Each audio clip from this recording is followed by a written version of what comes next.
Hey, this is AP Psychology, Chapter 11 on intelligence. So in this chapter, we'll be studying what is intelligence. Is intelligence one general ability over several specific abilities? Emotional intelligence, intelligence and creativity. Is intelligence neurologically measurable? Assessing intelligence, the origins of intelligence testing, modern tests of mental abilities, principles of test construction, the dynamics of intelligence, stability or change, extremes of intelligence, genetics, environmental influences on intelligence, and genetic influences, environmental influences, and group differences in intelligence test scores, and the question of bias. So, intelligence. Do we have an inborn general mental capacity of intelligence? If so, can we quantify this capacity as a meaningful number? Today, intelligence is considered to be the ability to learn from experience, solve problems, and adapt to new situations. Psychologists debate whether intelligence is one's general ability or several specific abilities. More recently, some theorists have expanded the definition of intelligence to include social intelligence, especially emotional intelligence. While certain level of intelligence is necessary for creativity, beyond the level of that level, the correlation is weak. Psychologists have linked people's intelligence to brain anatomy, functioning, as well as cognitive processing speed. Modern intelligence testing began more than a century ago in France when Alfred Binet developed questions that help predict a children's future progress in the Paris school system. Louis Terman of Stanford University used Binet's idea to develop the Stanford-Binet intelligence test. German psychologist William Stern derived the formula for the famous intelligence quotient known as the IQ score. Modern aptitude achievement tests are widely accepted only if they are standardized, reliable, and valid. Aptitude tests tend to be highly reliable, but they are weak predictors of success in life. One way to test the validity of a test is to compare people who score at the two extremes of the normal curve, the challenged and the gifted. Studies of twins, family members, and adopted children point to significant genetic determinants of intelligence scores. These and other studies also indicate that environment significantly influences intelligence test scores. Environmental differences are perhaps entirely responsible for racial gaps in intelligence. Psychologists debate evolutionary and cultural explanations of gender differences in aptitudes and abilities. Aptitude tests, which predict performance in a given situation, are necessarily biased, in the sense that they are sensitive to performance differences caused by cultural experiences. However, major tests are not biased in that they predict accurately for one group as for another. Stereotyped threat can adversely affect performance and sometimes appears in intelligence testing among African Americans and women. So, intelligence. Do we have an inborn or general mental capacity? If so, can we quantify this capacity as a meaningful number? What is intelligence? Intelligence in all cultures is the ability to learn from experience, solve problems, and use our knowledge to adapt to new situations. As a socially constructed concept, intelligence varies from culture to culture. Thus, most psychologists now define intelligence as the ability to learn from experience, solve problems, and adapt to new situations. To reify something is to view an abstract immaterial concept as if it were a concrete thing. Thus, to reify IQ is to treat the intelligent quotient as if it were a fixed and objectively real trait like height. In research studies, intelligence is whatever the intelligence tests measure. This tends to be school smarts. Conceptual difficulties. Psychologists believe that intelligence is a concept, not a thing. When we think of intelligence as a trait or a thing, we make the error called reification, viewing the abstract, immaterial concept as if it were a concrete thing. I am my IQ score, so to speak. Controversies about intelligence, despite general agreement among psychologists about the nature of intelligence, two controversies remain. One, is intelligence a single overall ability, or is it several specific abilities? With modern neuroscience techniques, we can locate and measure intelligence within the brain. Intelligence and ability are abilities. Have you ever thought that since people's mental abilities are so diverse, it may not be justifiable to label those abilities with only one word, intelligence? You may speculate that the diverse abilities represent different kinds of intelligence. How can you test this idea? General intelligence. The idea of general intelligence, or G, comes from the work of Charles Spearman, who helped develop the factor analysis approach in statistics. Spearman proposed that general intelligence is linked to many clusters that can be analyzed by factor analysis. Psychologists agree that people have specific abilities such as verbal and mathematical aptitudes. However, they debate whether general intelligence factor runs through them all. As proposed by Charles Spearman, factor analysis has identified several clusters of mental abilities, including verbal intelligence, spatial ability, and reasoning ability. Still, there seems to be a tendency for those who excel in one of the clusters to score well on others, as suggested by the results of L.L. Thurston's ranking of subjects' mental abilities. Some psychologists today agree with Spearman's notion that we have common level of intelligence that can predict our abilities in all academic areas. For example, people who do well on vocabulary exams do well on paragraph comprehension examinations, a cluster that helps define verbal intelligence. Other factors include spatial ability, factor or reasoning ability. L.L. Thurston, a critic of Spearman, analyzed his subjects not on a single scale of general intelligence, but on 7 clusters of primary mental ability, including 1. Word fluency, 2. Verbal comprehension, 3. Spatial ability, and 4. Perceptual speed. Numerical ability, and 6. Inductive reasoning, and then 7. Memory. General intelligence. Later psychologists analyzed Thurston's data and found a weak relationship between these clusters, suggesting some evidence of a G factor. Contemporary intelligence theory. Howard Gardner's supports Thurston's idea of intelligence comes in multiple forms. Gardner notes that the brain damage may diminish one type of ability but not others. For instance, people with savant syndrome excel in abilities unrelated to general intelligence.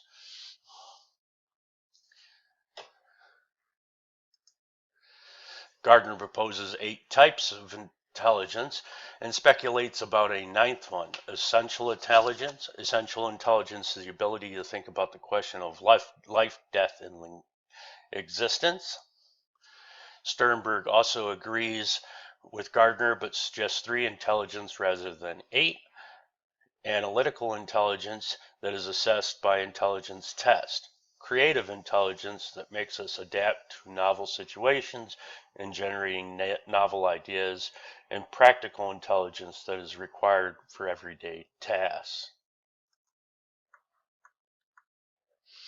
As explained in the text, savant syndrome is a condition in which people with serious mental handicaps, either from retardation or major mental illness, such as early infantile autism or schizophrenia, has spectacular islands of ability or brilliance. Some have skills that are remarkable in contrast to the handicap. Talented savants or savants 1. Others have an ability that would be spectacular even in a normal person. Prodigious savants or savant 2. The syndrome is 6 times more common in males than females and occurs for a very narrow range of skills: calendar, calculating, and music, almost exclusively limited to the piano.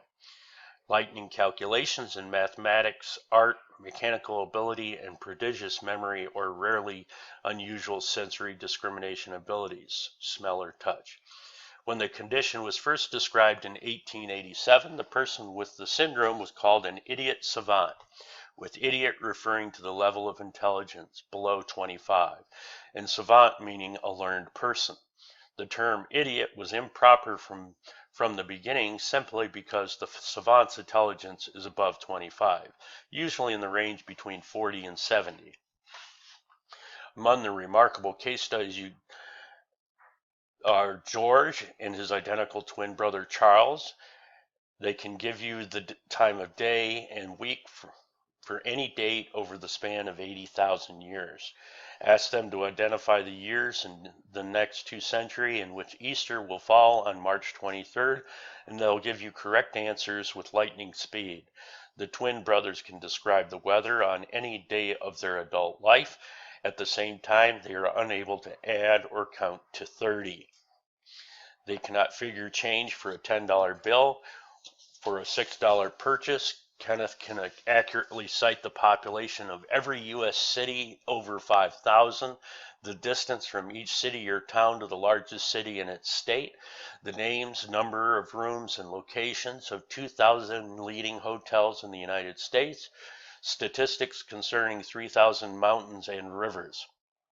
Kenneth also has the mental age of 11 years old and a vocabulary of only 58 words. Upon hearing Tchaikovsky's Piano Concerto No. 1 for the first time in his teen years, Leslie played it back flawlessly and without hesitation. He can do the same with any other piece of music, no matter how long or complex. Leslie is severely mentally handicapped and blind, and he has cerebral palsy. Ellen, also a musical genius, constructs complicated chords to accompany music she hears on the radio.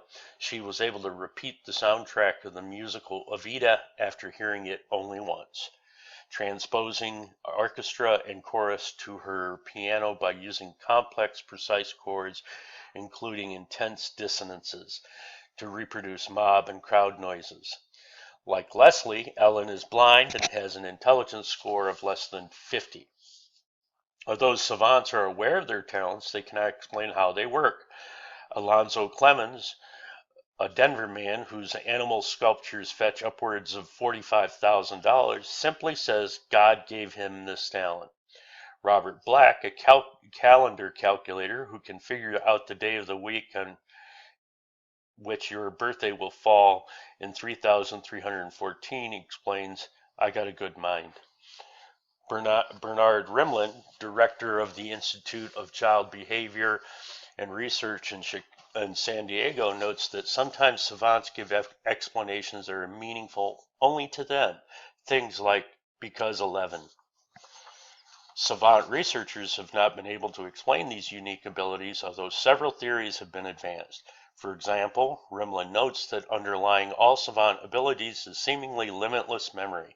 The savant's musical ability is not in composition, but rather in the uncanny ability to play back, note for note, long passages heard just once. Savant art is not remarkable for its creativity, but for its realism. Exact copies of animals or people or scenes done from memory. Rimland theorizes the reason you and I can multiply 4-digit numbers in our heads is that the reason that you and I can't multiply 4-digit numbers in our heads is that we get distracted. 9 times 7, carry the 2. I wonder if the parking meter is about to run out. Or 4 sevens is, hey, how did I get that stain on my shirt? In contrast, savants do not have these distractions. The brain is dedicated entirely to the task at hand. In review of literature on savant syndrome, Leon Miller concludes that skills exhibited by savants are in many ways similar to those of experts not having a disability. This finding clearly challenges the notion that rote memory is the core to savant skill. Furthermore, the specific skill of the savant is usually accompanied by normative levels of performance on at least some subtest of standardized intelligence measures. For example, one study found significantly higher WAIS scores on digit span and block design in a sample of 11 calendar calculators. Different cognitive strengths may be associated with each savant skill, although the link between strengths found on certain tasks and exhibited skill is not clear. Finally, the case history literature has long suggested that savants are highly motivated to perform their skill when given the opportunity to devote considerable time to it, although no study has uncovered a motivational dimension distinctive to all savants. It appears that the motivation is part of a set predisposing factors that promote skill development.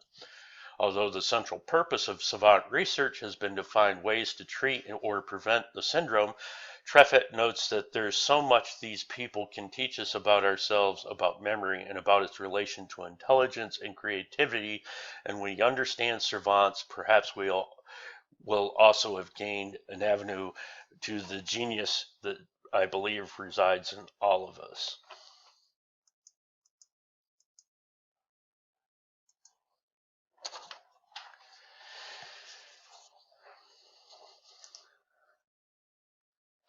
So, evidence that brain damage may diminish one's ability but not others, as well as studies of savant syndrome, led Howard Gardner to propose his theory of multiple intelligences. These include linguistic, logical, mathematical, musical, spatial, bodily, kinesthetic, intrapersonal, and natural. Robert Sternberg also proposes the triarchic theory of multiple intelligence, in which he distinguishes among analytical, practical, and creative intelligences.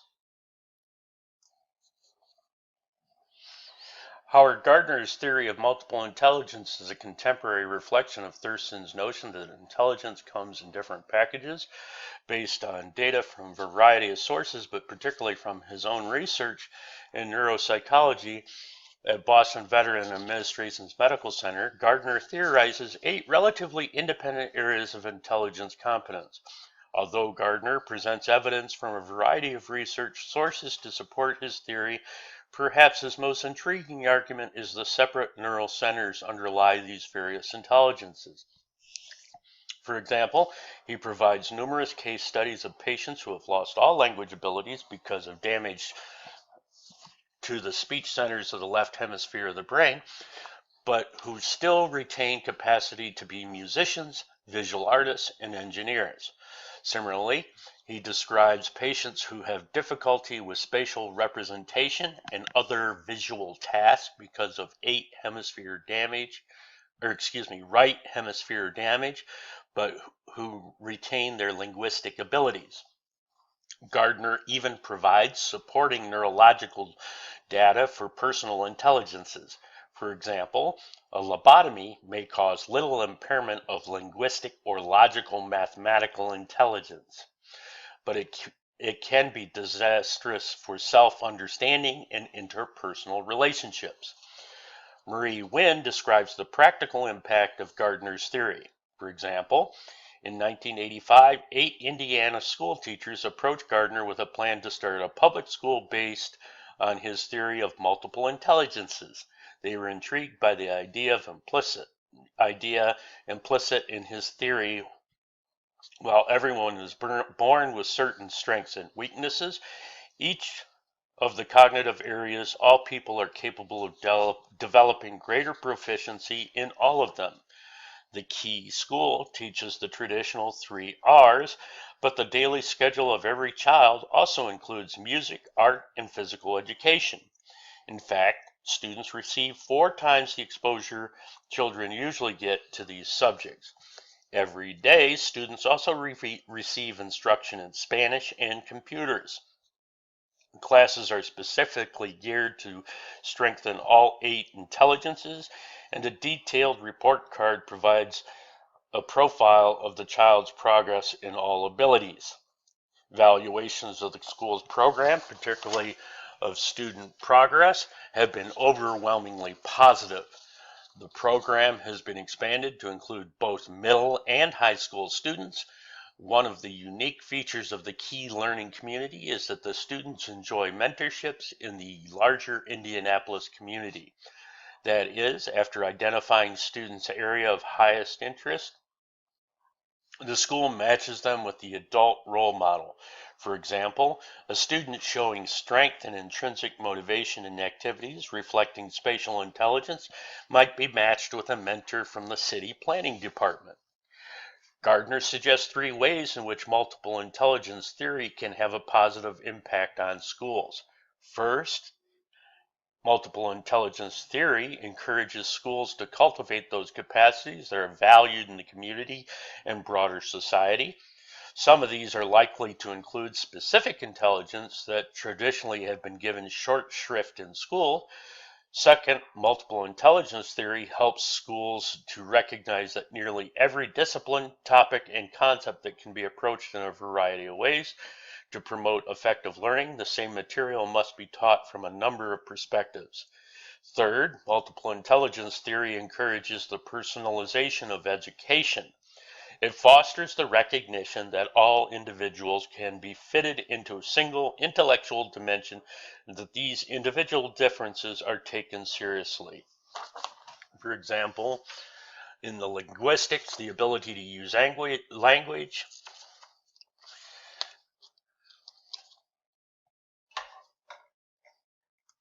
logical and mathematical, musical, bodily kinesthetic, the ability to use the body skillfully, spatial, the ability to perceive the world, interpersonal, the ability to understand people and politicians, the intrapersonal, to assess to one's emotional life, access to one's emotional life as a means, naturalist, the ability to understand, categorize the world. So now we're going to talk about emotional intelligence. Emotional intelligence is the ability to perceive and understand and use emotions. The test of emotional intelligence measures overall emotional intelligence and its 4 components. Distinct from academic intelligence is emotional intelligence. The 4 components of emotional intelligence are: 1, the ability to perceive emotions, recognize them in faces, music, and stores. 2, to understand emotions, to predict them and how they change and blend. 3, to manage emotions, to know how to express them in varied situations. And 4, to use emotions to enable the adaptive or creative thinking. Those who are emotionally smart often succeed in careers, marriages, and parenting, where other academically smarter but emotionally less intelligent people fail. Critics of the idea of emotional intelligence argue that we stretch the idea of intelligence too far when we apply it to emotion. So to perceive emotion, we must recognize emotion in faces, music, and stories. To understand emotion, we predict emotions and how they change and blend. To manage emotion, we express emotions in different situations. To use emotion, we utilize emotions to adapt or be creative.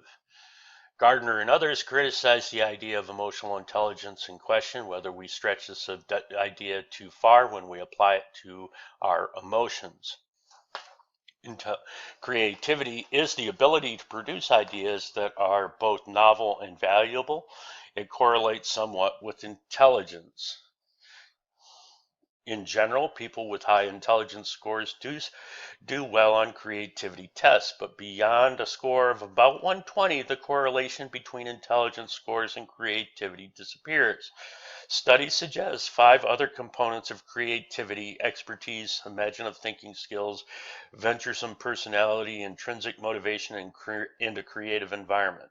The brain regions supporting the convergent thinking test by intelligence tests requiring a single correct answer differ from those supporting the divergent thinking that imagines multiple solutions to problems, such as words beginning with the letter S.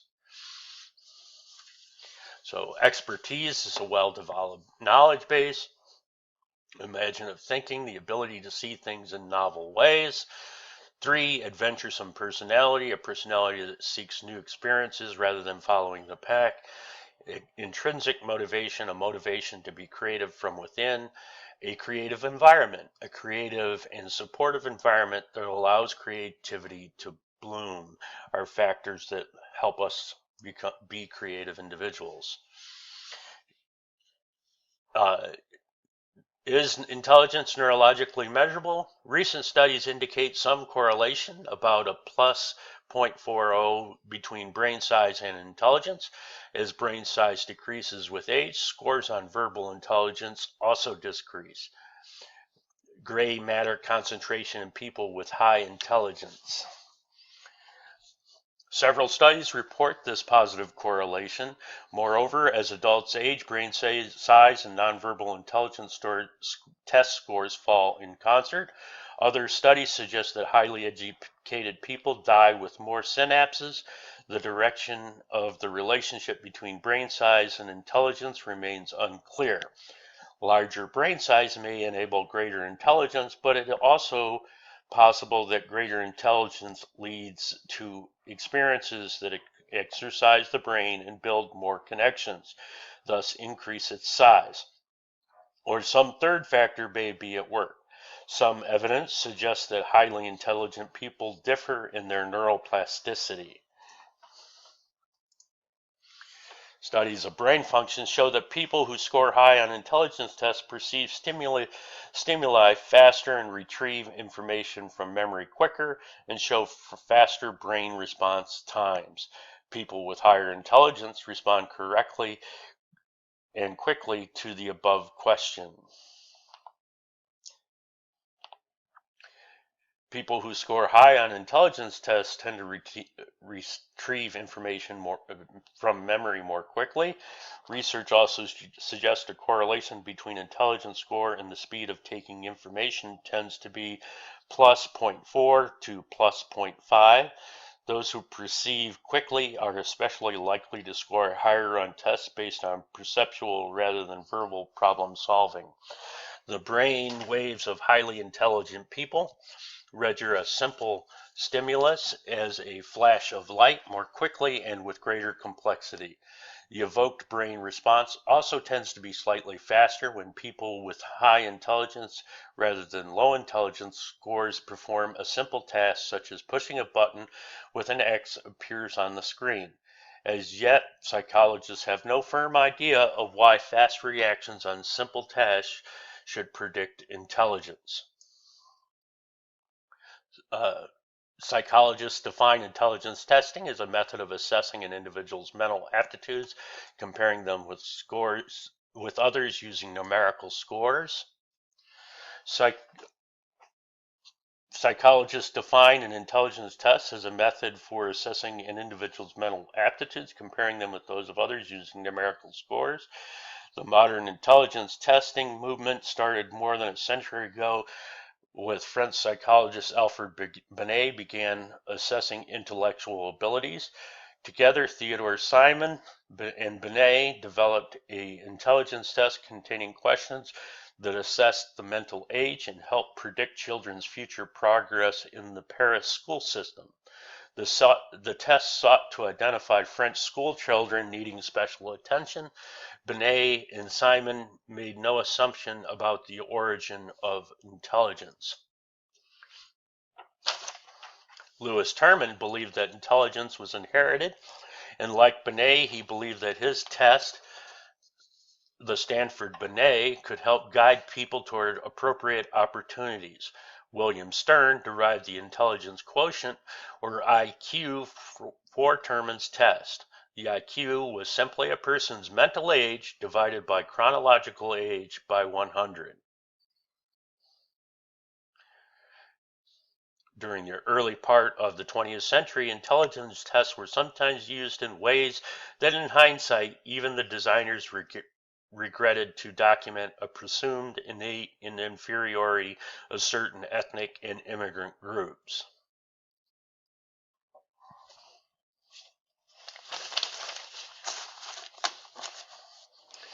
IQ is associated with some abilities. No one with measurable IQ has difficulty deciding which two lines or whether two pairs of letters are identical. However, in order to perform these simple tasks, a person with an IQ below 70 may need up to 5 times longer than an individual with a higher IQ. The nervous system of those with low IQs are simply less efficient. School attendance correlates with IQ. Staying in school can elevate IQ or more accurately keep it from slipping. Evidence for this dates back to the turn of the century when London Board of Education found that IQs of children in the same family decreased from youngest to oldest. The older children progressively missed more school toward the end of the Vietnam War. A lottery determined draft priority. Those men born on July 9, 1951, were picked first, so they tended to stay in school longer in order to avoid the draft. Those men born July 7th were last in the lottery and thus had no incentive to stay in school. Men born on July 9th had higher IQs and also earned 7% more money. Summer vacations also seem to affect IQ. With each passing month, children's end-of-year scores also decline.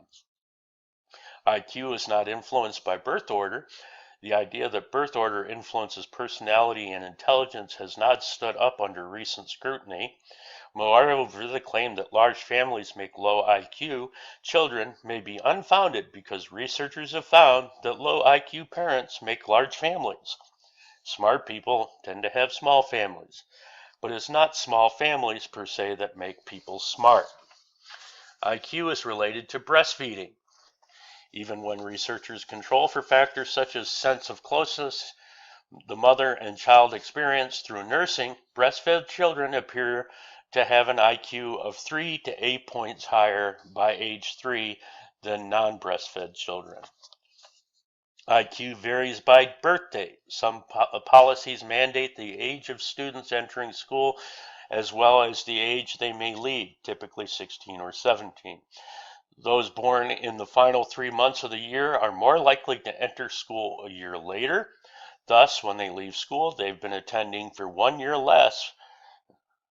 For each year of school completed, there is an IQ gain of 3.5 points. Unsurprisingly, as a group of those born later in the year show a lower IQ score. IQs even out with age. Two biological siblings adopted by two different middle-class families at the age of 5 and again in early adulthood, are their IQs more alike when younger and living in the homes of their adoptive parents, or when they are older and living on their own? Contrary to the expectation, as the siblings go out on their own, their IQ scores become more similar. The probable reason is that once they are away from the dictates of their adoptive parents, they are free to let their genotypes express themselves. And because they share about 50% of their genes, they will become more alike because they are likely to seek similar sorts of environment. Intelligence is plural, not singular. Regardless of their views, so-called general intelligence, researchers agree that there are statistically independent mental abilities such as spatial, verbal, analytical, practical intelligence. Howard Gardner is, of course, a primary proponent of multiple intelligence theory, as we've mentioned. IQ is correlated with head size. Modern neuroimaging techniques demonstrate that cranial volume is correlated with IQ. Evidence also comes from the studies of helmet sizes of members of the armed forces whose IQs were measured during basic training. However, correlations are quite small. Intelligence scores are predictive of real-world outcomes. Even among those with comparable levels of schooling, the greater a person's intellectual ability, the higher the person's weekly earnings. Those with the lowest levels of intellectual ability earn only 2/3 the amount of workers in the highest level earn. 10. Intelligence depends on context. In visiting racetracks, researchers found that some men were excellent handicappers, while others were not. A complex mental algorithm that was used to convert racing data from racing programs sold at the track distinguished experts from non-experts. However, the use of the algorithm was unrelated to men's IQ scores. Some experts were dock workers with IQs in the 80s, but they reasoned far more complexly at the track than all non-experts, even those with IQs above 120. At the same time, the experts performed very poorly at reasoning outside the track. IQ is going up. IQ has risen 20 points with every generation, an increase known as the Flynn Effect. This is named for the New Zealand political scientist James Flynn. The rise in IQ has been attributed to better nutrition, more schooling, and better educated parents. IQ may be influenced by school cafeteria menu. IQ may be influenced by the school cafeteria menu. In one large study, 1 million students enrolled in the New York City school system were examined before and after preservatives, dyes, colorings, and artificial flavors were removed from lunch offerings. Investigators found a 14% improvement in IQ after the removal. Improvement was greatest for the lowest performing students.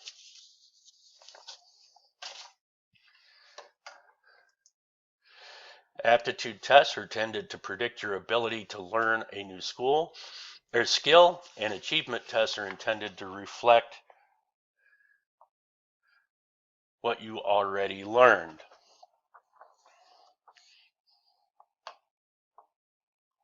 Aptitude refers to the capacity to learn, and thus aptitude tests are those designed to predict a person's future performance. Achievement tests are designed to assess what a person has learned. The Wechsler Adult Intelligence Test Revised is the most widely used intelligence test. It consists of 11 subtests and yields not only an overall intelligence score, but also a separate verbal comprehension, perceptual organization, working memory, and processing speed. Scores striking differences between these scores alert the examiner to possible learning problems or brain disorders. The tests also provide clues to cognitive strengths that a teacher or an employer might build on.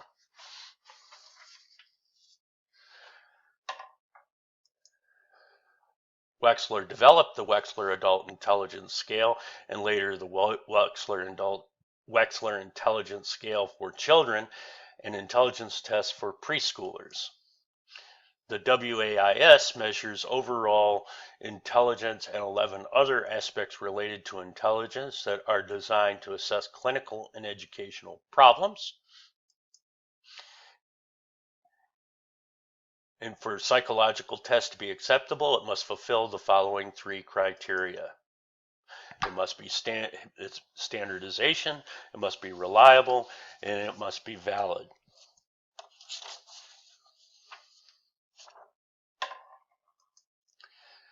Standardizing a test involves administering the test to a representative sample of future test takers in order to establish a basis for meaningful comparison. Standardized tests establish a normal distribution of scores on a tested population in a bell-shaped pattern called the normal curve. And in the past 60 years, intelligence scores have risen steadily by average 27 points. This phenomenon, as mentioned, is known as the Flynn Effect. Because scores become meaningful only when they can be compared with others' performance, they must be defined in relative to pre-tested group, a process called standardization. Obviously, the group on which the test is standardized must be representative of those who will be taking the test in the future. For example, Terman recognized that the scale standardized on Parisians did not provide satisfactory standard for evaluating Americans. Thus, he revised Binet's test and the standardized new version by testing 22,300 native-born white Americans of differing socioeconomic levels. Standardized test results typically form a normal distribution, a bell-shaped pattern of scores.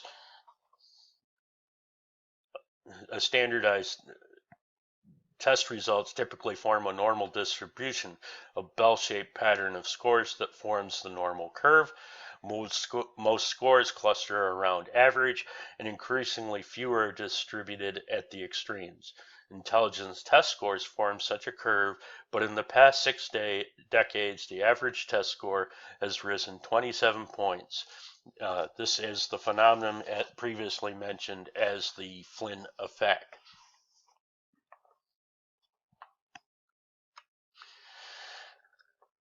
Reliability refers to the extent to which the test yields consistent scores. Consistently may be assessed by comparing scores on two halves of the test on alternative forms or on retesting. A test can be reliable but not valid. Split half reliability is dividing the test into two equal halves and assessing how consistent the scores are. Reliability is using different tests, using different forms of the test to measure consistency between them. And then retest reliability is using the same test on two occasions to measure consistency.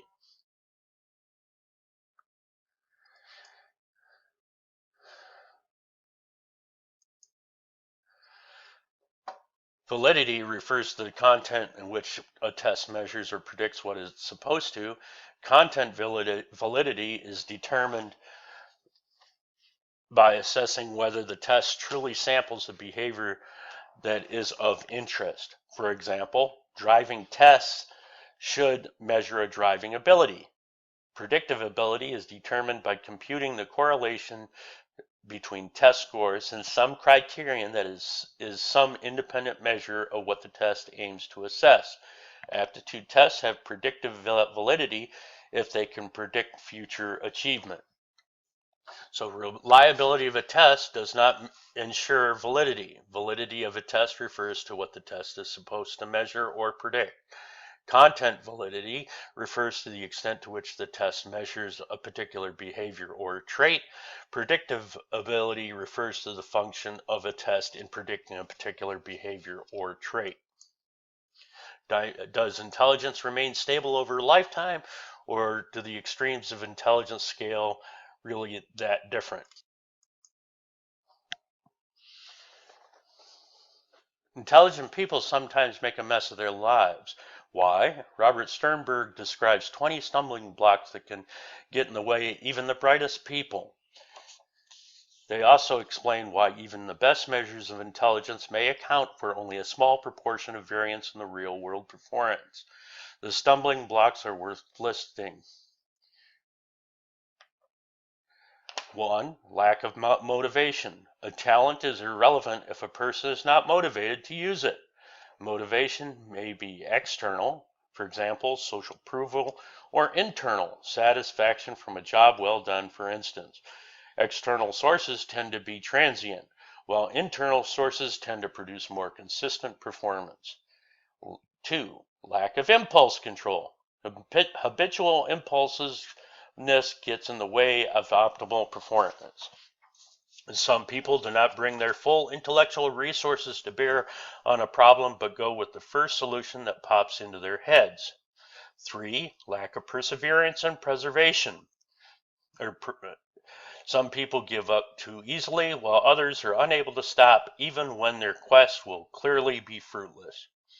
4. Using wrong abilities. People may not be using the right abilities for the task in which they are engaged. Number 5, inability to translate thought into action. Some people seem buried in thought. They have good ideas, but rarely seem capable to do anything about them.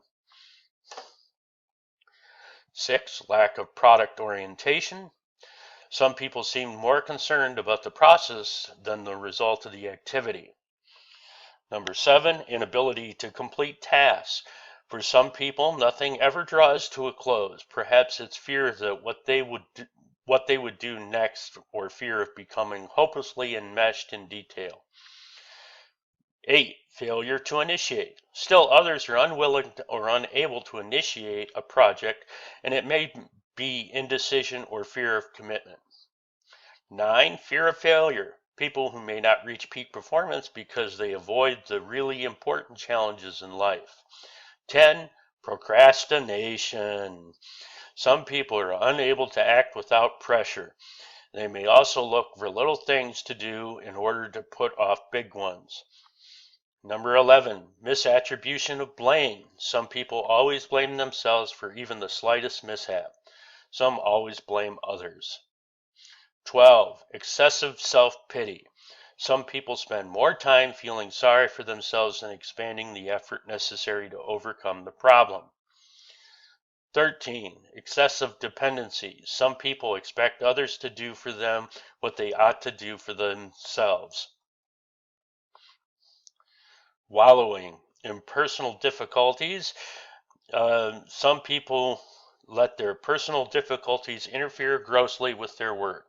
During the course of life, one can expect some real joys and some real sorrows. Maintaining a proper perspective is often difficult. Number 15, distractibility and the lack of concentration. Even some very intelligent people have very short attention spans. Spreading oneself too thin or too thick. Undertaking too many activities may result in none of them being completed on time. Undertaking too few can also result in missed opportunities and reduced levels of accomplishment. Number 17, the inability to delay gratification. Some people reward themselves and are rewarded by others for finishing small tasks while avoiding bigger tasks. They are rewarded by others for finishing small tasks while avoiding bigger tasks that would earn them larger rewards. Inability to see the forest for the trees. Some people become obsessed with the details and are either unwilling or unable to see or deal with the larger picture of the project they undertake. Finally, our last two, the lack of balance between critical and analytical thinking and creative synthetic thinking. It's important for people to learn what kind of thinking is expected of them in each situation. And then finally, too little, too much self-confidence. Lack of self-confidence can gnaw away a person's ability to get things done and become self-fulfilling prophecy. Conversely, individuals with too much self-confidence may not know when to admit that they are wrong or in need of self-improvement.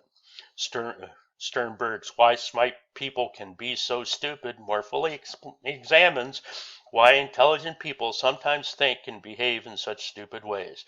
They end up destroying their livelihood and even their own lives. Contributors to the volume, scholars from diverse research areas of human intelligence, discuss the nature and theory of stupidity, whether stupidity is measurable and, or most importantly, how stupidity contributes to stupid behavior. Stability and change. Intelligence scores become stable after about 7 years of age. In numerous studies, stability of intelligence scores have been determined. The stability of intelligence test scores increases with age. By age 4, children's performance on intelligence tests begins to predict their adolescent and adult scores. After about age 7, intelligence scores through certainly not fixed and stabilize, though certainly not fixed, stabilize. At one extreme of the normal distribution are people whose intelligence scores fall below 70 to be labeled as having mental retardation. A child must have both a low test score and difficulty adapting to the normal demands of living independently. Severe mental retardation sometimes results from known physical causes such as Down syndrome, a disorder attributed to an extra chromosome in a person's genetic makeup. Most mentally challenged adults can, with support, live in mainstream society. At other extremes are the gifted. Contrary to the popular myth that they are frequently maladjusted, research suggests that high-scoring children are well-adjusted and academically successful.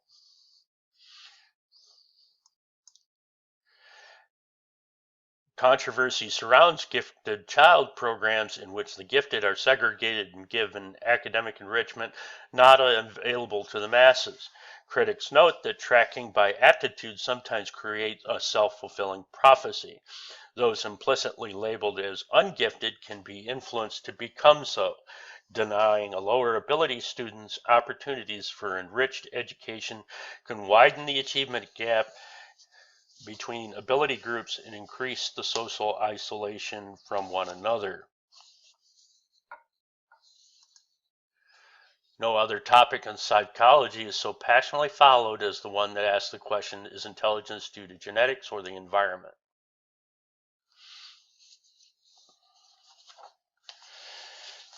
While virtually everyone agrees that both genes and environment influence intelligence scores, Sandra Scar proposes that the differences among people can be best explained as a genotype environment effects. This is, the genotype is the driving force behind the development, determining how responsive people are in various opportunities in their environments. Genetic differences cause people to experience different environments, and thus to develop different levels and profiles of intelligence. Scar describes 3 kinds of genotype environment and affects the account for which way the intelligence develops. A passive effect, whereby the genetically related parents provide in an environment that is correlated with the genotype of the child. An evocative effect, in which the child's genotype influences the responses elicited from others, and an active effect in which the genotype influences the child's selection of experiences. Presumably, the passive influence declines from infancy to adolescence, while active influences increase over the same period. Scar uses a theory to explain 3 important findings from her research on twins in families. First, that identical twins come to be more similar than fraternal twins, and biological siblings come to be more similar than adopted siblings. Second, that similarities between fraternal twins and between siblings decline from infancy to adolescence. And third, identical twins reared in different homes have unexpected similarities. Scar's theory accounts for these findings both in terms of degree of genetic similarity of twins and siblings, and a degree of similarity between their environments. Assuming the individual environments are equally influenced by their genotypes, the similarity in the environments of 2 individuals become a function of genetic similarity. For identical twins, the home environment provided by parents, the responses the pair evoke from others, and the active choices the twins make in their environments leading to striking similarities in their learning histories.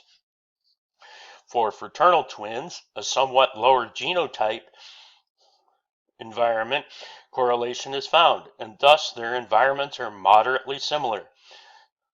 Since they chose as they grow older, actually the correlation of 0.60 to 0.75 for intelligence between infant fraternal twins is higher than genetic theory would allow. For older fraternal twins, the correlation is usually 0.55. Similarly, the intelligence correlation of 0.25 to 0.39 for adopted siblings in early childhood declines to 0 in late adolescence. How does this theory explain the declining similarities of fraternal twins and adopted siblings? It does so by noting that relatively passive influence, which is created by parents, declines with age, while the active influence related more to the genotype increases with age. As fraternal twins grow older, they choose less similar environments, whereas their early home environment was intensely similar. Adopted siblings move from an early similar environment created by their adoptive parents to environments of their own choosing. Because of their genotypes are not related, neither are the chosen environments. The high degree of resemblance between identical twins reared apart is also explained in terms of genotype environment effects. Given opportunity to choose from varied opportunities, the identical genotypes are expected to make similar choices. They can also be expected to evoke similar responses from others. Differences in their environments would arise only if their opportunities were restricted so that similar choices could not have been made. So studies of twins and family members and adopted children together support the idea that there is a significant genetic contribution to intelligence. Adopted children show a marginal correlation of verbal ability to their adopted parents. Studies of twins and family members and adopted children together point to a significant genetic contribution to intelligence scores. For example, the test scores of identical twins reared separately are similar enough to lead one researcher to estimate that about 70% of intelligence score variation can be attributed to genetic variation. Furthermore, the most genetically similar people have the most similar scores, ranging from plus 0.85 for identical twins raised together to about plus 0.33 for unrelated individuals raised together. As noted in Chapter 3, heritability refers to the extent to which differences among people are attributable to genes. To say that heritability of intelligence is 50% does not mean that half of an individual's intelligence is inherited. Rather, it means that we can attribute to heredity 50% of the variation of intelligence amongst those studied. Studies of twins and family members and adopted children also provide evidence for environmental influences on intelligence.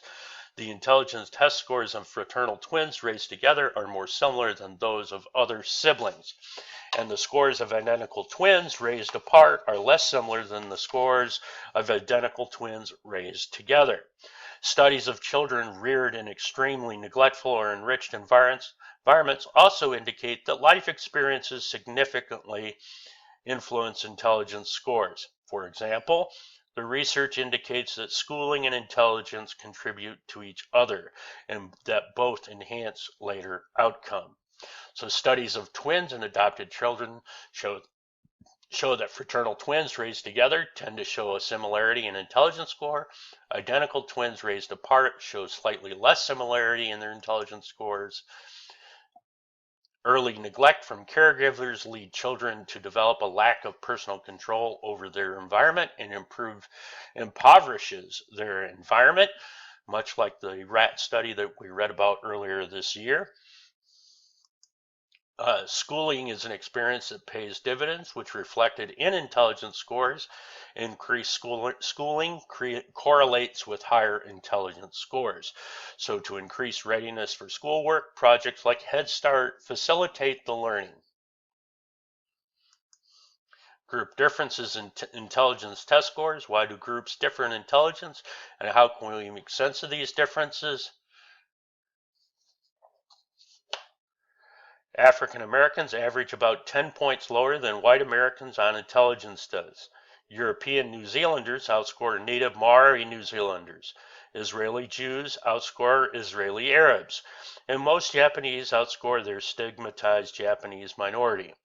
Research suggests that environmental differences are largely responsible for these group differences. Consider 1. Genetics research indicates that the races are remarkably alike under the skin. 2. Race is not neatly defined biological category.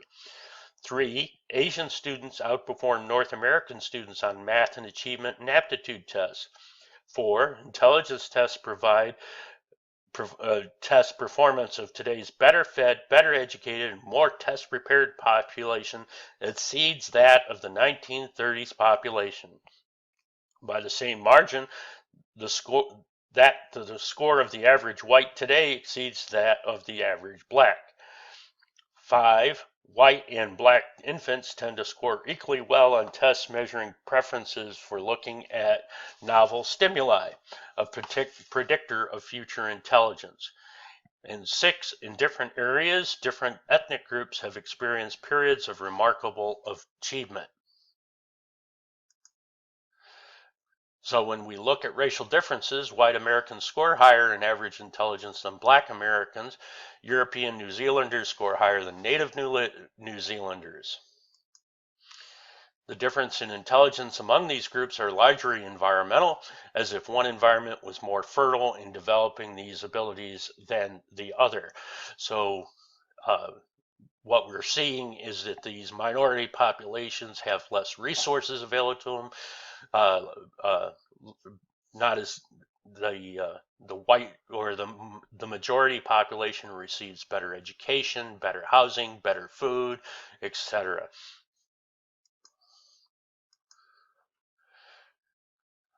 So races are remarkably alike genetically. Race is a social category. Asian students do outperform North American students.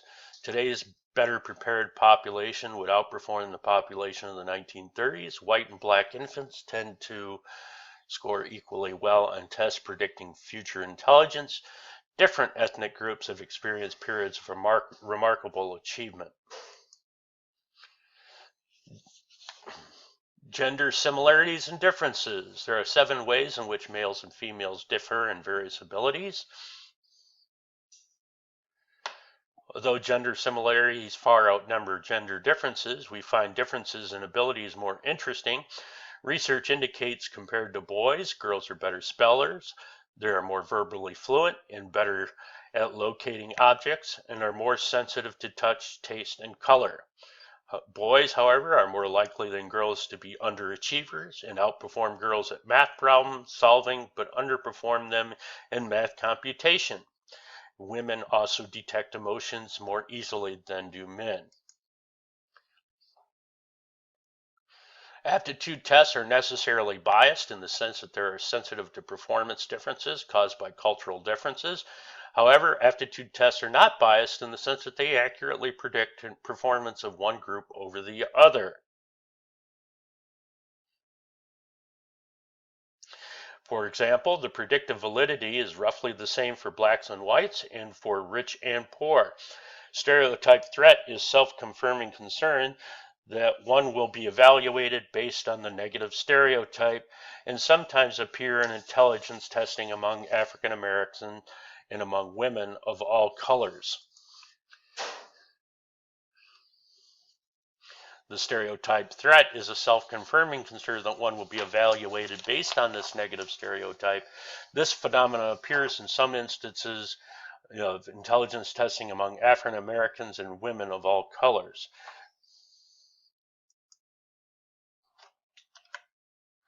The existence of heredity and variation within the group does not necessitate a hereditary explanation for the differences between groups. Stephen J. Gould argues that even if intelligence were 70% heritable, this would not prove that the racial or cultural differences were genetic. For example, height is about 95% heritable. Imagine now a group of malnourished Africans whose average height is several inches lower than the North Americans. The Africans would not remain shorter if they were properly fed, and similarly, the average height in Japan has gone up several inches since World War II. But no one argues that the Japanese gene pool has changed.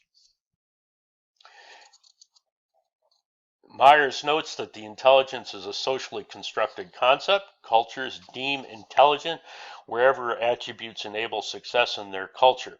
Psychologists who view intelligence as the successful adaptation to the environment are skeptical about the prospects of a culture-free test of intelligence. They maintain that tests designed for one's culture are notoriously faulty when applied to another. Joseph Glick's study of Liberia's Capelli tribesmen provides a classic amusing example. Glick asked the tribesmen to sort a group of objects sensibly. To his puzzlement, they insisted on grouping the objects by function, for example, placing a potato with a hoe rather than by taxonomy, placing a potato with other foods. On the basis of Western standards, this indicated an inferior style of sorting and lower intelligence. After Glick demonstrated the correct answer, one of the tribesmen remarked that only a stupid person would sort things that way. When Glick thereafter asked tribesmen to sort items the way a stupid person would, they sorted them taxonomically without hesitation or difficulty. Sternberg and Kaufman show how, in contrast to Western cultures, African and Asian cultures are much more likely to emphasize social skills in their conception of intelligence. For example, in Africa, intelligence includes skills that help to establish and maintain a harmonious, stable intergroup relations.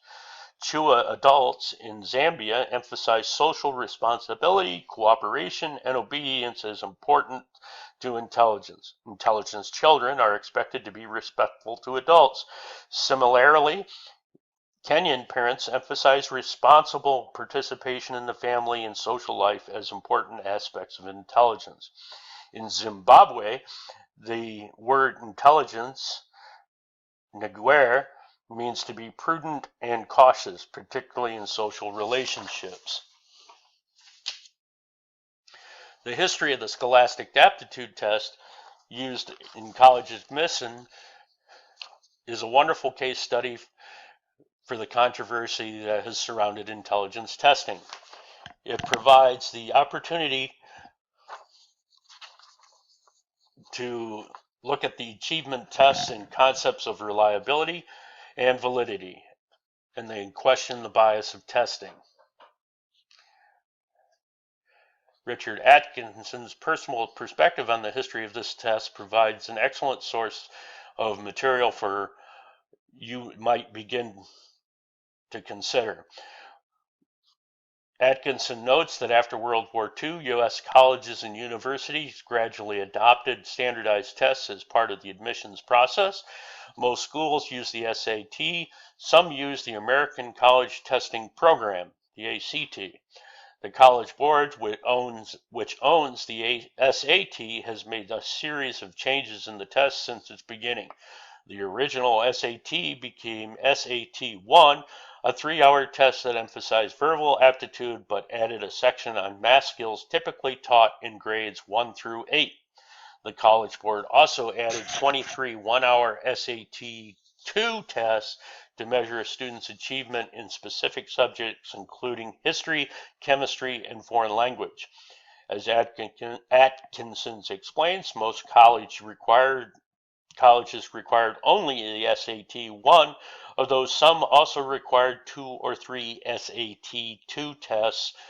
Typically, when the SAT has been mentioned in the media, the reference has been to the SAT-1. Throughout its history, SAT has been surrounded by controversy. Carl Brigham and Princeton psychologists created the original SAT, modeled the test after earlier IQ tests, and regarded it as a measure of innate mental ability. Even Alfred Binet, who thought such tests could be useful in clinical settings, rejected the notion that they provided a meaningful measure of mental ability that could be used to rank individuals of normal intelligence.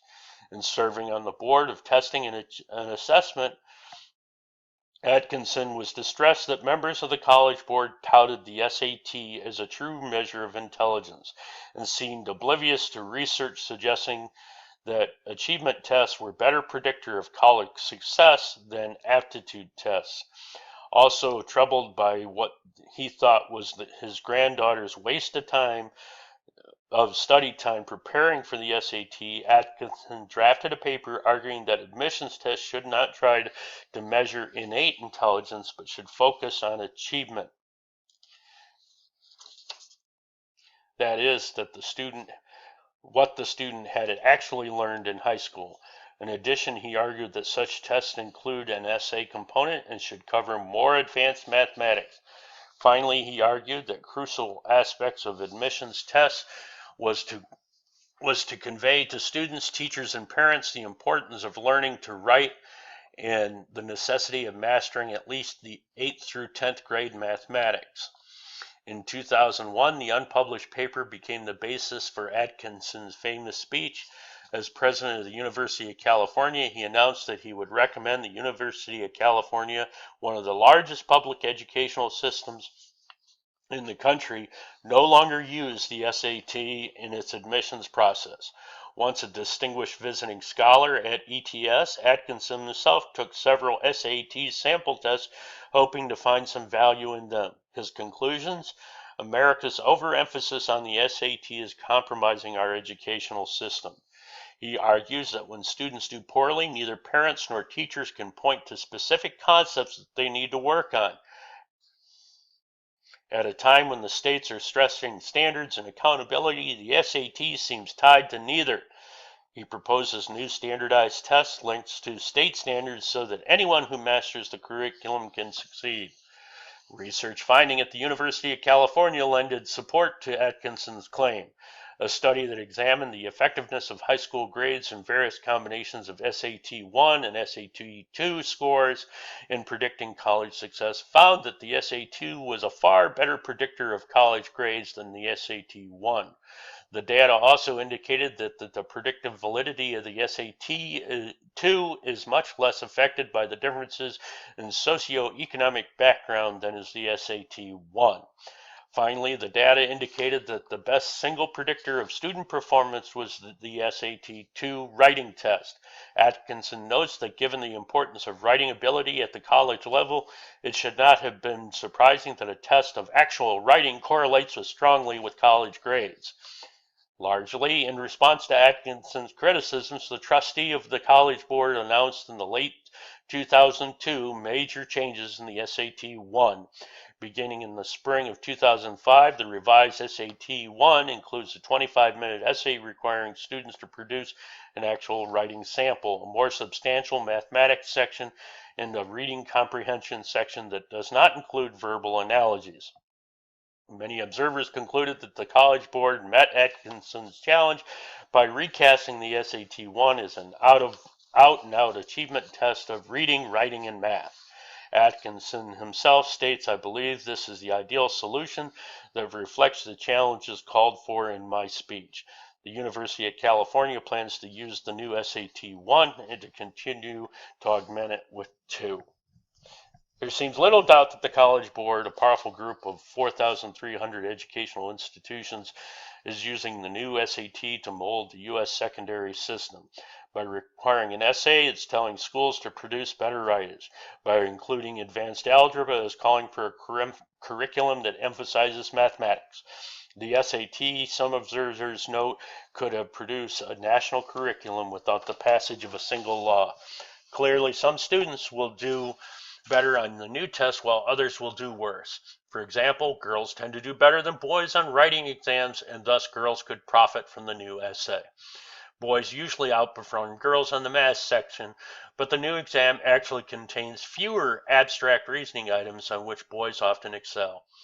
There's a danger that making the test too curriculum dependent will actually increase overall score gaps for some minority groups. Because we have such a huge disparities in quality of schooling in this country, kids who go to crummy schools may be disadvantaged. This concludes Chapter 11 on intelligence.